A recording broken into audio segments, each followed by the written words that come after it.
Parshas Beshalach, I want to talk about two things. First, I want to start by talking about the word vachamushim, and then after that, I want to talk about the bones of Yosef at the beginning of Parshas Beshalach. One of my, Beshalach is such an incredible portion to study. They're all incredible, but you have the Song of the Sea, you have Miriam's song, you have the Jewish people complaining, you have Amalek, you have the battle with Amalek, you have the search for water, Moshe hitting the rock. So there's so much to talk about in this parasha, but I want to start by talking about two things. One which we were contemplating upon yesterday in our Rashi study, and then I want to talk about the bones of Joseph because it's a very important, passage for me as well. So it says in the verse, "Vahi b'shalach Paro etam," when Paro sent forth the people, "Monacham Elokim derech eretz Plishtim." God did not want to send them by the way of the Philistines, ki karovu, because it was close, or even though it was close. So he wanted to send us on a more difficult path, because he said, "Ki amar Elokim pen yinachim ha'am," because God said, lest the people will change their mind. When they see battle, and they'll go back to Egypt. Chapter 13, verse 18. And God took the people, he took them in a circuitous route, Derech HaMidbar, in the way of the wilderness, Yamsu, towards the Yamsuf. And the children of Israel went up Chamushim. So what does this word mean, Chamushim? So Rashi says a couple of explanations. The first explanation that Rashi says is Chamushim means Ein Chamushim Ela Mizuyanim. The word Chamushim means they went up armed. This is based on the Mechilta. Means to say that they had arms with them when they went up. Why would they need arms? God was fighting for them. Yeah, the pillar of fire and the cloud of glory protecting them. Rashi tells us, he had them go round about in the desert. He said, you have to go up armed. Because if it was going on a route that was already traveled, they would not have armed themselves in advance. They would have conducted themselves like a person who travels from place to place and has in mind to buy there in the places he travels that which he'll need. But when he goes off to the wilderness, you need to prepare everything in advance. The Rashi is saying they needed arms because they weren't going to have a place to buy the arms along the road in the desert. And this verse was only written, Rashi says, Kidei litzaber et ha'ozen, to help us understand, because in other words, they're going to start wondering, where did they get the weapons when they were fighting against Amalek and they're fighting against Sichon and Og? Where did they get them? Who sold them the weapons? This is a big question we always face. It's a contemporary question. Israel announced today that they're going to start producing their own weapons, and they don't want to rely upon other nations for their arms, for their weapons. I don't know if they'll be able to do that, but that's what they announced. And this is the basic question: where did the Jewish people, where did the Bnei Israel get their weapons when they were fighting these battles in the desert? So there it does say Shehikum Yisrael Ficharev. So, and they struck them according to the sword, and so too it states in Joshua that it states Va'atem taviru chamushim. God says to Joshua, you're going to cross the Jordan armed, and so therefore it's the same idea. V'chein tirgam ukos mizarzin, as in he armed, like Vayarak Eschanichav, when Abraham armed his lads to go rescue Lot. And it means armed, Zariz. So the first explanation is that it means armed.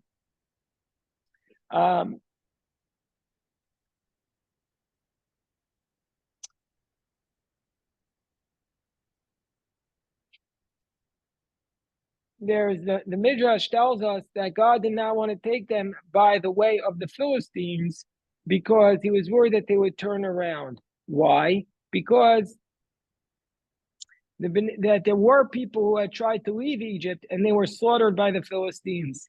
And so therefore God did not want to take them that route. But perhaps for this reason also, the Jewish people needed to have their own weapons. So that we see from here that one of the hallmarks of independence is having your own weapons. Before we get to the second explanation of Rashi, which is the one that is the most intriguing to me, I want to first look at I want to first quote the Balaturim. I want to cite for you the Balaturim. The Balaturim says, what does this mean? The Chamushim. The Balaturim says also this idea, it means arms. But he says, how does the word Chamushim mean arms? He said they took up 5 types of weapons. 5 types of weapons. What are the weapons they took up? They took up the Magain, the Tzina, the Romach, the Chitzim, and the Makel Yad. Magain is a shield. And Tzina is, I don't know exactly what type of weapon that is. The Romach is a spear. The Chitzim are the arrows, and the Makel is like a staff usually. So basically, the Balaturim also has this idea that it refers to the arms, that refers to weapons. And that's probably, as Rashi cites, the technical reading of the verse that from the parallel text in Joshua where the word is used. It's an unclear. So that seems to be the literal reading, that they went up when they left Egypt. They went with arms because they prepared. Not God was protecting them against the Egyptian, but they had other enemies they needed to face, and for that they need to have a strong army. But then Rashi tells us a second explanation. Davar acher, alternative explanation. What is chamushim? The word chamushim means echad michamisha yatsu. Only 1/5 departed. Only 20% left Egypt. Only 20%.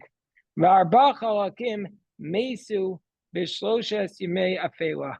And 4/5 of them died during the plague of the darkness. Now we have to go back to chapter 10, verse 22. Chapter 10, verse 22. What is it? It states there. Let me just read it for everybody. It states in chapter 10, verse 22. And there was a darkness in the entire land of Egypt. And Rashi writes there, why did God bring the plague of darkness against the Egyptians? Rashi writes, Shayubo b'Yisrael soador rishaim. There were wicked ones of the Jewish people in that generation. And they did not wish to depart from Egypt. There were people who didn't want to leave Egypt. They liked Egypt. They liked Egypt. They wanted to stay with Egypt. So they died during the plague of darkness, so that the Egyptians would not see their downfall, and they would and say, "Oh, they are dying just like us." And furthermore, but the second explanation I don't want to go into, but the first explanation is exactly consistent with the explanation that Rashi is citing here, which was that the overwhelming majority of the Jewish people did not want to leave Egypt. They liked Egypt. And therefore, 80% of them died during the plague of darkness.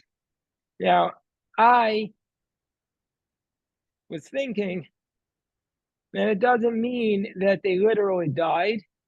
It means that they were lost into Egyptian society during the plague of darkness. During this period of time, their souls were lost to the Jewish people forever. That they became Egyptian. They didn't want to leave. And they were now totally absorbed into Egyptian society. So we see from here that 80% of the Jewish people were supposed to be 5 times the size when we left Egypt, but only 1/5 went out. This teaches us this idea of Jewish assimilation, Jewish spirituality being only practiced by a small group of the Jewish people who acts like the vanguard for everybody else, who keeps the faith alive. This is something that's not just in our generation. It goes back to the time of Moshe and God, and God and Moshe, who are the best teachers in the history of humanity, are only able to get 20% of the Jewish people after a year of plagues, of God revealing his manifest might to the whole world with the 10 plagues. Excuse me. We're still only able to get 20% of the people. We shouldn't be so shocked that in America we're not doing. We're probably doing much worse than that as well. So therefore, that's, to my mind, the one of the depressing things about the Exodus, but it's also true into the current world. And one of the questions we should be asking ourselves is, if we were in Egypt, would we be one of the 80% or one of the 20%? Which one would we have been with? Would we have chosen to go out of Egypt with would we have chosen to go out of Egypt with Moshe, or would we have stayed back, to become an Egyptian because we liked Egypt, because Egypt was attractive to us? And then there was one comment here from one of the rabbis that I wanted to add here. Hold on 1 second. So,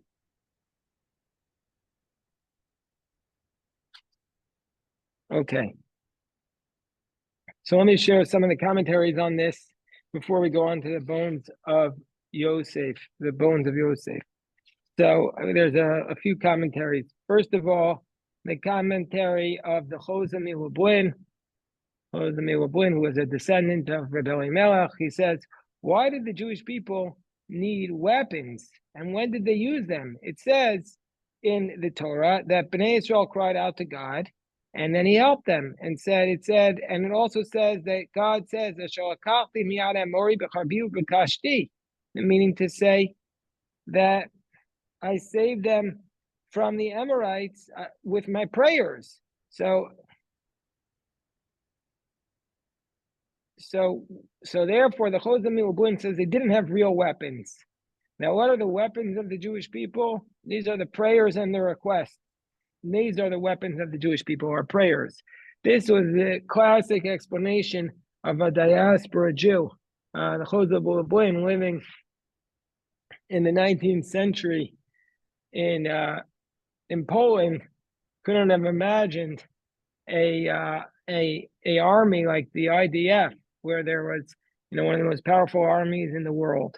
So that was his explanation. He saw it as not literal arms, but just prayers, that they had the prayers.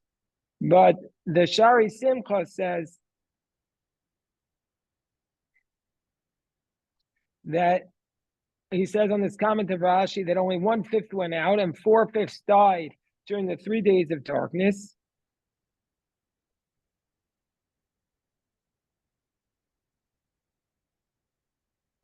He says, he makes another comment. His comment is, it says that God took us in a circuitous route, lest we turn around when we see the Philistines and rush back to Egypt. So he says, but wait, let's think about this for a moment. Who are the ones who left Egypt? The best of the best, the cream of the cream, the cream of the cream, the 20% left. And yet, even though that those 20% are the ones that left, God still did not want these 20% to go out of Egypt. God still did not want these 20% to go on a straight path, because he was still worried about these 20% that they would turn around at the first sign of trouble and run back to Egypt. We see from here how much a person needs to protect himself so that he doesn't fall to sin. We should never be overly confident that we're not going to fall to sin. Here's an explanation. Rabbi Yosef Bechor Shor says that what is chamushim? That it does not refer to weapons or to 1/5, but rather it refers to food that they took with themselves. Like Joseph says in Exodus 41, meaning to say that he divided up the land and provided food for them. And so that's what it means here, that they took enough food to last for a long distance, because they took enough food to last 1 month for them. And therefore, they didn't ask for food until 1 month after the Exodus, which is the 15th day of Iyar. It was only then that they asked for food. So that's a third explanation of Chamushim. And now let's see a fourth thing. This is from the Mayana Shal Torah, in the name of the commentary called the Ketoret Samim. He says, even though the redemption was an action of miracles through signs and wonders above nature, nevertheless, the Jewish people were searching for weapons during the 3 days of darkness. They went and they searched for weapons in order to confuse the Egyptians, that the Egyptians will not recognize what's the secret to the Jewish people's survival. And that the secret was that we have this relationship with God. And the Egyptians should think that we were doing it in a natural manner. Because we know later on in the Torah, once the enemies of the Jewish people realized that what was the source of our strength was our spirituality, they lured us into sin so as to make us more susceptible. And we see this in the battles of Amalek. We see this in the battle with the Midianites. So therefore, that's why they took the weapons, not to use the weapons to fight, but as a decoy, so that the Egyptians will not recognize the true strength of the Jewish people. Okay, so this is something I wanted to talk about because I'm very moved by this idea of that a very, very small portion of the Jewish people went up out of Egypt, and so that's the first thing I wanted to mention. First of all, pause for a moment if anybody has any questions or comments. Okay, I see everybody is not ready to comment on this. Okay, so now, okay, Joyce, and then we'll go on to the next part. So we want to talk about the bones of Joseph. Very, very important. I've spent a lot of my time in my rabbinate trying to protect bones when I was a young rabbi, and my teacher, Rabbi Weiss, and my dear friend and attorney, Steve Lieberman, were suing to protect the bones at the death camp of Belzec. And I went there, and then later on in my life, I went to Ukraine and to protect the bones of the cemetery of the death camps in Ukraine. And we saw the bones in Rovne and in Baba Yar, in Yunovska. And so we see here, it says in chapter 13, verse 19, when Moshe left Egypt, Vayikach Moshe, Moshe takes the bones of Egypt with him. Because Joseph had made the children of Israel take an oath, saying, God should remember you,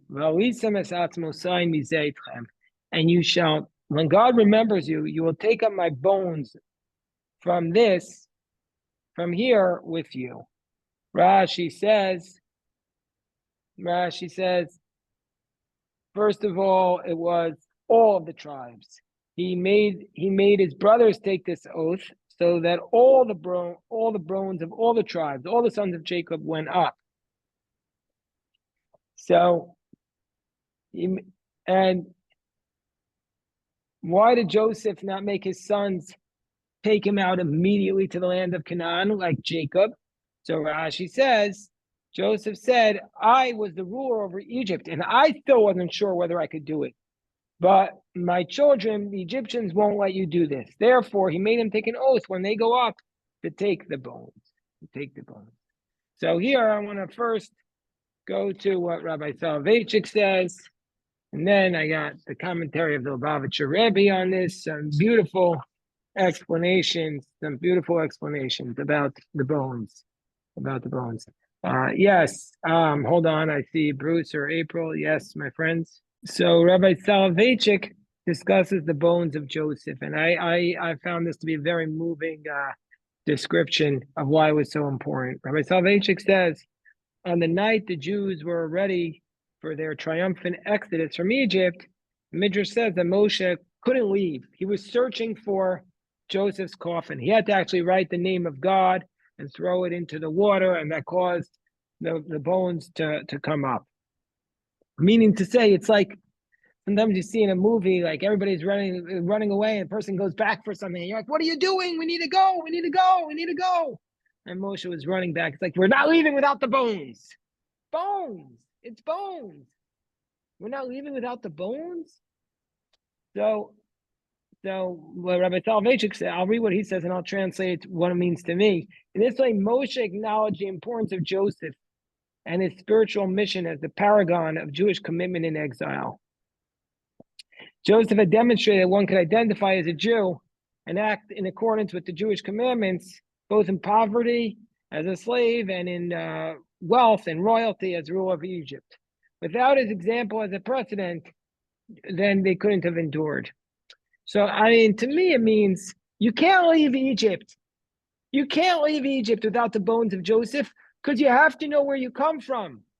What's the point of leaving Egypt without knowing where we came from, without knowing about Joseph, without knowing about Joseph's story, without knowing about Abraham, Isaac, and Jacob, and knowing about what it took to build where you are in Egypt, what it took to get there? You can't leave Egypt without taking the story of Joseph with you. That's what Moshe was saying. Otherwise, what's the point in us going? And then he writes, why was Moshe so specifically dedicated? Why didn't Moshe just farm this out to the tribes of Ephraim and Manasseh, Joseph's children? So Rabbi Soloveitchik says the commentary suggests it was because he was a grandson of Levi, who was one of the greatest thorns in Joseph's side. Rashi says Levi was the one who sold Joseph. But through Moshe, Levi's descendant, it's as though the tribe of Levi is acknowledging their mistake. So Rashi, the Gemara in Sota says, Moshe lakachas atzmos safe imo b'mechitzaso. He took the bones with him in his tent. He carried the bones. It's like he carried the bag of bones in his own tent. That's what Moshe was doing, meaning to say that he internalized Joseph's legacy, that he said this comes back down to this concept of gratitude, which to my mind stands at the core of our faith, that Moshe was saying we are nothing without Joseph. And if we don't acknowledge that, then we're missing this fundamental principle of gratitude. And if we don't have a nation of gratitude, then who are we? Then we're just Egyptians. But come from a different neighborhood. And so therefore, that's why he said we have to take him with us. And then Rabbi Soloveitchik says, could there be a more beautiful example of this recognition of Joseph than Moshe carrying Joseph's coffin on his shoulders? Joseph's spiritual mission on earth was now validated, and his second dream fulfilled in its entirety. So that's what Rabbi Soloveitchik says about the bones of Joseph. But I want to read a little bit from the Lubavitcher Rebbe. I found this chumash in Rabbi Ben Mintz's library. Always a treasure when I find a new book there, and it has some of the commentary of Lubavitcher Rebbe, which is called the Torah's Menachem. So first, this beautiful chumash, it's called the Gutnik edition, with Rashi's commentary, Targum Onkelos, and class from the works of the Lubavitcher Rebbe. So first of all, they asked the question, why are Yosef's bones mentioned here? The Yalkut Shimoni says that the whole years they were in the desert, they carried 2 arks, aronot. The aron, the coffin, is called in Hebrew an aron. So they carried two items, in each one in a separate aron. They carried the luchot, the tablets, and also they carried the aron, which has Yosef's bones. And the Jewish people were asked, what's in these 2 chests?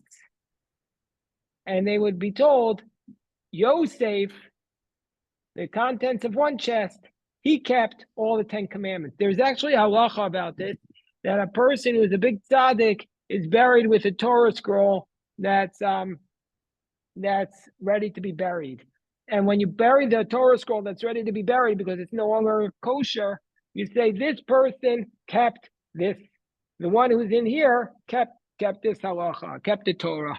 So that's one time I was writing the Torah and I messed up. I made a mistake. I messed up one of the pieces of the parchment, and then I buried it. That day, somebody died, and we went and buried that person. It was a very good friend of mine. And he was a chavrusa. I used to study with him at OF Shalom, and we buried him with the parchment of the Torah. So we say that person was buried with the Torah. This is the idea, but to my mind, it's also the idea that we need these two arcs.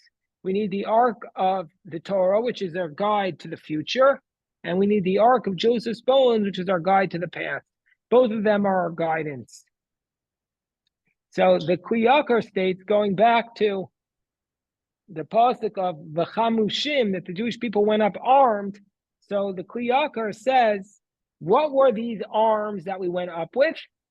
These were the arms of, even though we didn't have the luchot yet, he says they were talking about the armor of the Jewish people was the arms of Joseph's bones and the arms of the luchot. So basically, at this point, there wasn't yet the luchot. So the Torah is telling us at this point, Joseph's bones were sufficient armor to protect us. And this is the idea of the merit of our ancestors. Merit of our ancestors, those the shamos, they are protecting us.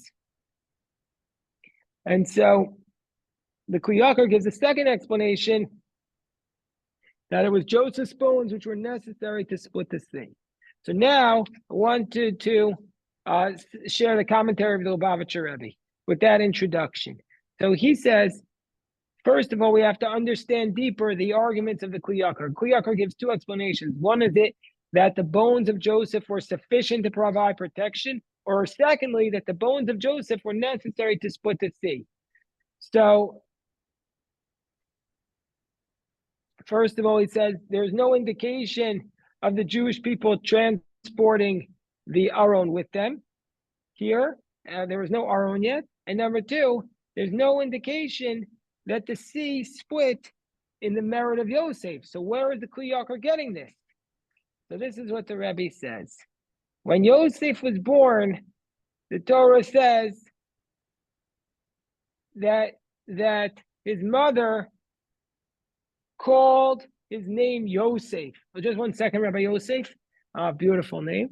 So the Torah says that when Yosef was born, his mother called his name Yosef, saying that may God add for me another son. And the Hebrew word acher, another, can also refer to things that are profane. So it could be the sitra acher also.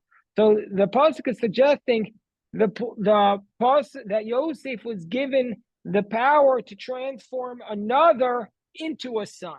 This is the classic Chabad Dvar Torah, that you have the ability to, Yosef had the ability to take somebody who was another from the other side and transform into a son, an estranged Jew into a fully connected Jew.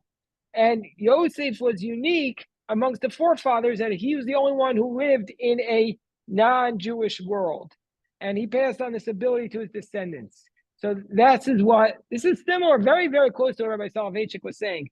So that's why the Torah mentions Yosef here. The Torah is telling us that they were going to be facing many challenges. They weren't going to be living in a cocoon. Hashem was taking them on many challenges in order to make them stronger as a nation. So they went into the land of Israel, be at our strongest. In order to overcome these challenges, it was Yosef's bones specifically. We needed the idea of Yosef, of taking on these, who was able to overcome these tremendous spiritual challenges. He was the one specifically we needed. His bones, his inspiration, the person who faced more challenges than anyone else of our ancestors. We needed him, his bones, to give us the inspiration to carry on. That's what the Rebbe was saying. Yes, Rabbi Yosef. The Mechilta points out that